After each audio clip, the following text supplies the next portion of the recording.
তো বর্ষাকাল এলে বৃষ্টির জল আমাদের মাথায় লাগলে চুল পড়তে শুরু করে। তো তার জন্য ঘরোয়া উপায়ে আমি একটা তেল বানিয়ে নেব। তো এখানে আমি খাঁটি নারকেল তেল নিয়ে নিয়েছি।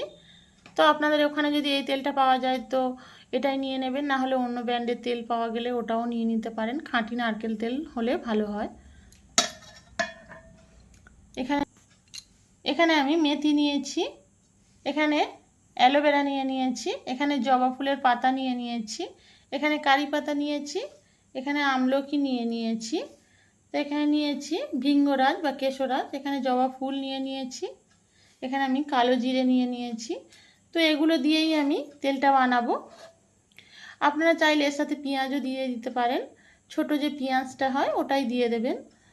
তো আমি পেঁয়াজটা দেব না, অনেক সময় এই তেলটা মাথায় মেখে পেঁয়াজটা দিলে কি হয় যে তেলটা মেখে শ্যাম্পু করে নিতে হয়, কিন্তু এই তেলটা মানে মাথায় মেখে আপনি একটা দিন রাখতেও পারবেন, মানে সঙ্গে সঙ্গে শ্যাম্পু না করলেও হবে, কোনো অসুবিধা নেই।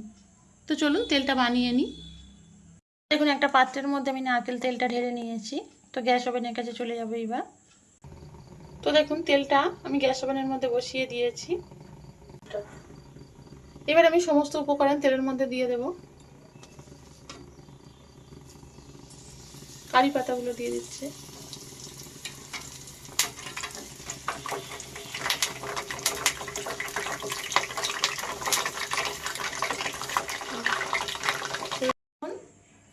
তো দেখুন তেলটা তৈরি হয়ে গিয়েছে।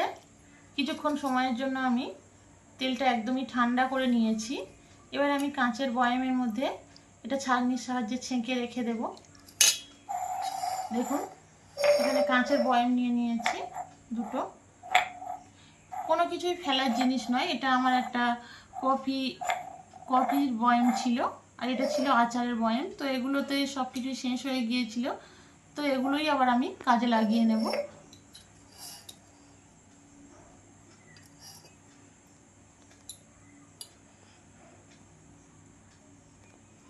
তো দেখুন ছাঁকনির সাহায্যে এরকম আমি তেলটা ছেঁকে নিচ্ছি।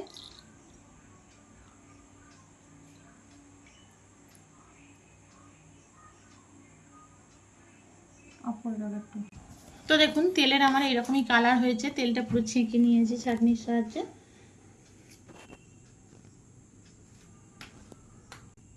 তেলটা ছেঁকে নেওয়ার পরে বাকি অংশ এগুলোই রয়ে গেছে, তো এগুলো আমি ফেলবো না, নিয়ে আমি মাথার মধ্যে মেখে নেব। এগুলো একদমই ফেলবেন না, তারপরে শ্যাম্পু করে নেবেন, ভালো করে শ্যাম্পু করে চুল ধুয়ে নেবেন।